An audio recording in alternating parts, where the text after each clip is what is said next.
নমস্কাৰ এই মুহূৰ্তত জনাইছোঁ অসমৰ প্ৰত্যেকগৰাকী জনসাধাৰণৰ বাবে কেইবাটাও গুৰুত্বপূৰ্ণ খবৰ। আজি হৈছে 19 মে। আজিৰ দিনটোতে অসমৰ লগতে ভাৰতবৰ্ষৰ বিভিন্ন প্ৰান্তৰ পৰা কেইবাটাও গুৰুত্বপূৰ্ণ খবৰ যুগুত কৰা হৈছে। এই মুহূৰ্তত জনাইছোঁ আজিৰ প্ৰথমটো খবৰেই ৰাজ্যবাসীৰ বাবে এটা ডাঙৰ খবৰ।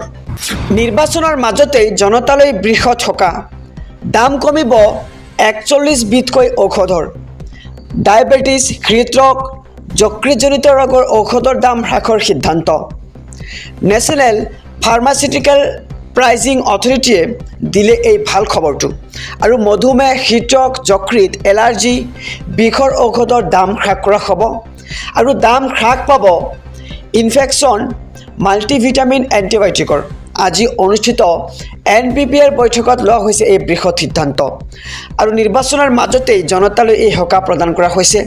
দাম কমিব 41 বিধ ঔষধ। এই মুহূৰ্তত জনাইছোঁ আজিৰ দ্বিতীয় নম্বৰ খবৰটো। ৰাজ্যত আৰম্ভ প্ৰচণ্ড ধুমুহা বৰষুণ। প্ৰতিটো প্ৰান্তত ধুমুহা বৰষুণৰ বাবে হাহাকাৰ পৰিস্থিতি। আজিৰে পৰা 5 দিনলৈ ধাৰাসাৰ বৰষুণৰ আগজাননী।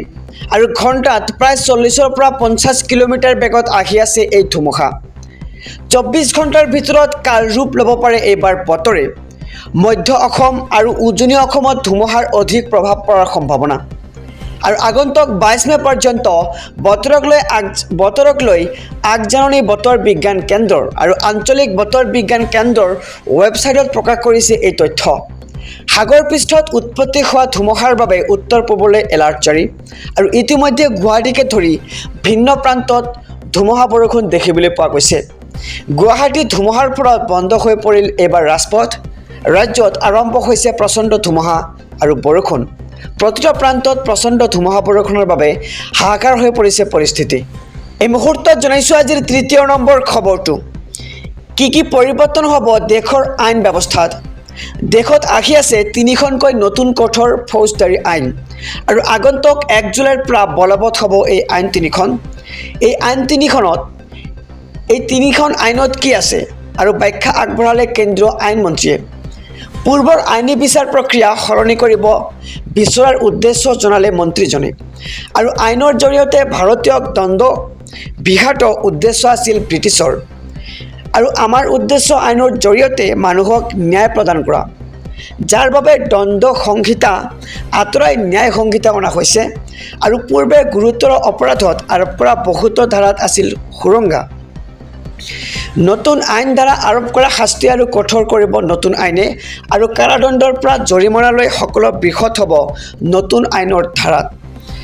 নতুন আইনৰ গুৰুতৰ অপৰাধত বিহিব পাৰিব ফাঁচীৰ শাস্তিও। আৰু ধৰ্ষণত জড়িত কোনো অপৰাধী হাৰি যাব নোৱাৰিব।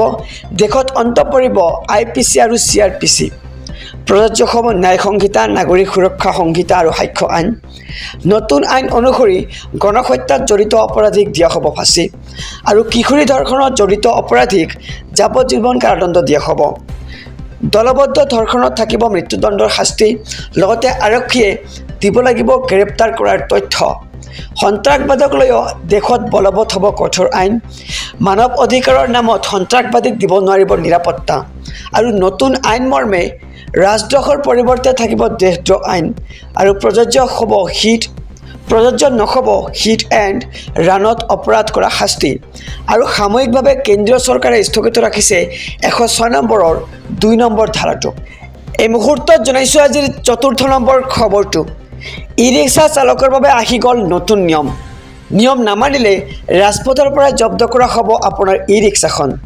চালকৰ বিৰুদ্ধে লোৱা হ'ব কঠোৰ ব্যৱস্থা। যান বাহন আৰক্ষী, পৌৰ নিগমে নিৰ্ধাৰণ কৰি দিছে এই নিয়ম। আৰু নিৰ্ধাৰণ কৰি দিয়া পথতহে চলাব পাৰিব ই-ৰিক্সা। অবৈধভাৱে চলাচল কৰা ই-ৰিক্সাৰ বিৰুদ্ধে কঠোৰ পৰিবহণ বিভাগ। বিগত 5 দিনত জব্দ কৰা হৈছে প্ৰায় 60খন ই-ৰিক্সা। আৰু ই-ৰিক্সাৰ থাকিব লাগিব পাৰ্মিট, পঞ্জীয়নৰ লগতে বীমাও। আৰু ই-ৰিক্সা চালকৰ বাবে মহানগৰীত বান্ধি দিয়া হৈছে পথ নিৰ্দেশনা। নুনমাটি সদানগৰৰ পৰা ছেক্টৰ 1, ছেক্টৰ 2 হৈ নিজৰাপাৰা। আৰু ই-ৰিক্সা চালকৰ বাবে আহি গ'ল নতুন নিয়ম। আমি খবৰটো জনাইছোঁ যে নিয়ম নামানিলে ৰাজপথৰ পৰা জব্দ কৰা হ'ব আপোনাৰ ই-ৰিক্সাখন।